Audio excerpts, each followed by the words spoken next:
광화문 집회 참석 사실을 숨긴 확진자의 여파가 더욱 커지고 있습니다. 청주의 한 병원에 4일간 입원했던 사실도 감춰오다 역학조사 과정에서 드러났습니다. 제9호 태풍 마이삭의 북상으로 충북 전역에 태풍특보가 내려졌습니다. 충북에는 내일 새벽 강한 바람과 함께 많은 비가 집중되겠습니다. 간단한 한 끼 식사로 안성맞춤인 컵밥 판매가 날로 증가하고 있습니다. 하지만 영양면에서 부족한 데다 나트륨 함량은 높은 것으로 나타났습니다. 충북자치연수원 제천 이전 사업이 속도를 내고 있습니다. 하지만 남부권을 중심으로 반대 목소리도 커지고 있습니다. 여러분 안녕하십니까. CJB 8시 뉴스 시작합니다. 광화문 집회 참석 사실을 숨겨오다 확진된 청주 70대 방문 요양사의 거짓말이 엄청난 파장을 낳고 있습니다.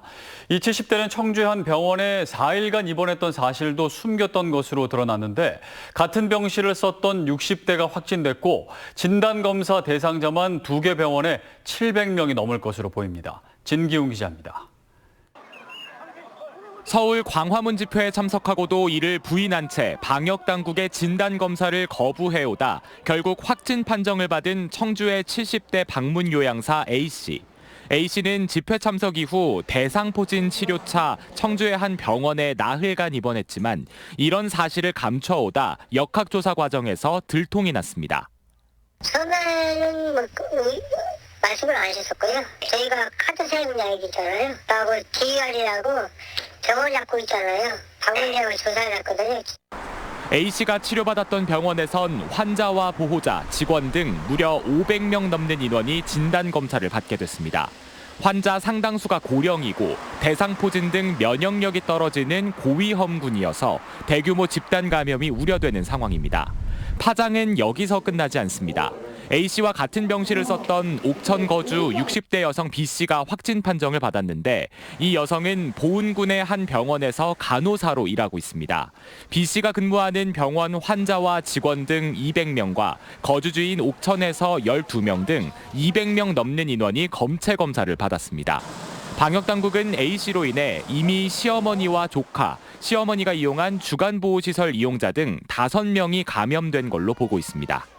나 하나쯤이야 하는 이런 사소한 방심이 지역의 방역 체계를 무너지게 하기도 합니다. 너무 많은 비용을 초래하게 됩니다. 그래서 이런 경우에는 저희가 아주 단호하게 대처하도록 하겠습니다. 청주시는 A씨를 고발한 데 이어 추가 역학조사를 거쳐 치료비와 검사비 등 구상권을 청구할 방침입니다. CJB 뉴스 진기훈입니다. 제9호 태풍 마이삭이 북상하면서 충북 전역에는 태풍특보가 내려졌습니다. 이번 태풍은 내일 새벽 무렵 강한 바람을 동반한 가운데 충북에 많은 비를 뿌릴 것으로 예보돼 있습니다. 박지영 캐스터가 전해드립니다. 제9호 태풍 마이삭이 북상하면서 오늘 오전부터 충북 지방은 간접적인 영향으로 굵은 빗줄기가 쏟아졌습니다. 현재 태풍은 중심 기압 945헥토파스칼, 강풍 반경 360km의 중형급 세력으로 제주도 동쪽 해상에서 북상 중입니다. 기상청이 내놓은 예보에 따르면 마이삭은 지난 2003년 충북에도 큰 피해를 줬던 매미와 진행 경로가 닮아 있습니다. 앞으로의 태풍 경로에 주의하며 긴장을 놓지 말아야 하는 이유입니다. 이번 태풍인 마이삭은 오늘 자정쯤에 부산 부근 남해안으로 상륙한 후 약 40에서 50km의 속도로 북상해서 내일 아침에는 강원도 동해안으로 빠져나갈 것으로 예상합니다. 현재 충북 전역에는 태풍특보가 내려진 가운데 낮 동안에도 산발적으로 붉은 빗줄기가 쏟아졌습니다. 충북은 태풍이 가장 근접하는 오늘 밤부터 내일 새벽 사이 강한 바람과 함께 많은 비가 집중되겠습니다. 충북 지방에는 내일 오후까지 초속 10에서 30m의 강한 바람을 동반한 가운데 100에서 200mm의 집중호우가 예상됩니다. 이에 따라 충청북도는 오늘 오후 1시를 기해 대응 수위를 비상 2단계로 올리고 재해 취약 지역과 산사태 우려 지역에 대한 순찰을 강화했습니다. 또 하천 둔치 주차장과 상습 침수 도로는 사전 통제하고 있습니다. 한편 대청댐도 조금 전 저녁 7시부터 홍수 조절을 위해 초당 1,300톤의 물을 하류로 흘려보내고 있습니다. CJB 뉴스 박지영입니다.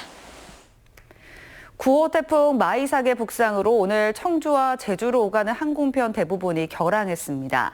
한국공항공사 청주지사에 따르면 청주공항을 이착륙하는 30편 가운데 제주발 첫 항공편을 제외한 29편이 무더기로 결항됐습니다. 오늘 제주공항에는 이착륙 양방향 모두 돌풍특보가 내려졌습니다. 이 코로나 걱정에 식당에서 식사하기는 좀 부담스럽고 간단하게 한 끼 식사를 해결할 때 쉽게 찾는 컵밥이라는 게 있습니다. 그런데 이 컵밥이 영양면에서는 부족한 데다 나트륨 함량은 높아 주의가 필요하다는 지적입니다. 이윤영 기자의 보도입니다. 간단하게 한 끼 식사를 때우기에 안성맞춤인 컵밥. 가성비까지 좋아 컵밥의 판매는 날로 증가하고 있습니다. 실제로 9천억 원에 이르는 국내 즉석 조리식품 시장의 절반을 차지합니다. 그렇다면 영양면에서는 어떨까? 한국소비자원이 소비자 선호도가 높은 제육덮밥류, 육개장 국밥류 등 13개 컵밥 제품을 대상으로 시험평가한 결과 단백질과 탄수화물, 지방 등의 평균 열량이 일일 기준치의 5분의 1 수준에 그치는 것으로 나타났습니다. 시험 대상 컵밥의 평균 열량은 하루 에너지 섭취 필요량의 21.7%로 한 끼 식사를 대신하기에는 낮았지만 나트륨 함량은 50.3%로 높았습니다. 따라서 컵밥과 함께 우유나 달걀, 사과, 바나나 등을 섭취하면 영양면에서 균형을 이룰 수 있습니다. 반면에 컵밥 한 개의 나트륨 함량은 50%를 차지해 특히 컵밥과 라면을 함께 먹을 경우 일일 기준치를 크게 초과해 주의해야 합니다. 균형 있는 식사를 하기 위해서는 단백질 등의 영양원이 좀 필요하고요. 그리고 칼륨 함량이 높아서 나트륨 배출에 도움이 되는 우유 등을 같이 섭취하는 것이 좋습니다. 또한 전 제품에서 대장균이나 이물질 등 안전성에는 문제가 없었지만 일부 제품의 영양 표시가 실제와 달라 개선이 필요했고 조리 후에 화상 우려가 있어서 증기 배출구와 손잡이 위치를 꼭 확인할 것을 당부했습니다. CJB 뉴스 이윤영입니다. 충청북도가 이시종 지사가 공약한 충북 자치연수원 이전 사업에 속도를 내고 있습니다. 2023년까지 청주에서 제천으로 이전하기로 하고 행정 절차를 서두르고 있는데 남부권을 중심으로 이전 반대 목소리도 커지고 있습니다. 도의회 논의가 고비가 될 전망입니다. 구준회 기자입니다. 전국 공무원 노조 영동군 지회가 도청에서 충북 자치연수원 이전을 반대하는 1인 시위를 벌입니다. 지난 6월부터 넉 달째입니다. 남부 3군 공무원 노조는 앞서 공동 성명을 내고 무기한 이전 철회 투쟁을 선언했습니다. 대다수의 시군에서는 불편을 초래할 뿐더러 그쪽으로 가는 예산이 낭비가 됩니다. 공무원들 여기가 그만큼 늘어난다는 얘기죠. 영동군 의회도 다음 주 이전 철회 건의문을 채택하고 이 같은 움직임에 힘을 실어줄 예정입니다. 논란은 도의회까지 번졌습니다. 남부권 의원들이 중심이 돼 이전 철회를 요구하고 있습니다. 멀쩡한 시설을 놔두고 수백억 원을 들여 이전하는 것은 명분도 실리도 없고 표심만 쫓는 낭비성 사업이라는 주장입니다. 반대하는 도의원들과 끝까지 저지하겠다고 밝혔습니다. 본 예산 편성이 남아있으니까 우리 반대하는 이제 중남부권 우리 도의원님들하고 잘 상의해서 현명하게 대처를 하겠다 이렇게 말씀드리겠습니다. 북부권 의원들은 반대로 조속한 이전을 촉구합니다. 도내 균형 발전을 위해 비청주권으로 기관을 이전해야 하고 연수원 이전이 첫 단추라는 주장입니다. 각 지자체에서 열심히 유치하려는 노력이 필요한 것이지 다른 지자체에 옮겨가는 걸 우린 머니까 싫다, 우린 불편하다 이렇게 반대를 하면 나중에 그쪽으로 어떤 기관이 갈 수 있겠습니까? 양측은 내일부터 시작하는 임시회에 5분 발언을 신청하는 등 열띤 논쟁을 예고했습니다. CJB 뉴스 구준혜입니다. 지난 7월 집중호우로 피해를 입은 한 인삼재배 농민이 인재라며 옥천군청을 항의 방문했습니다. 농사 짓는 3년간 끊임없이 민원을 제기했다는데 결국 피해는 고스란히 농민의 몫이 됐습니다. 안정원 기자입니다. 격분한 농민이 인삼을 사무실 바닥에 쏟아붓습니다. 지난 7월 폭우에 썩어 못 쓰게 된 것들입니다. 5년 전부터 그 민원 넣고 계속했어. 뭐 지금까지 한 게 뭐 있어 지금. 농민은 자연재해가 아닌 인재라며 분을 사귀지 못합니다. 옥천군이 인삼밭 인근 임야에 대한 불법 산림훼손과 개발 행위를 방치한 때문이라는 주장입니다.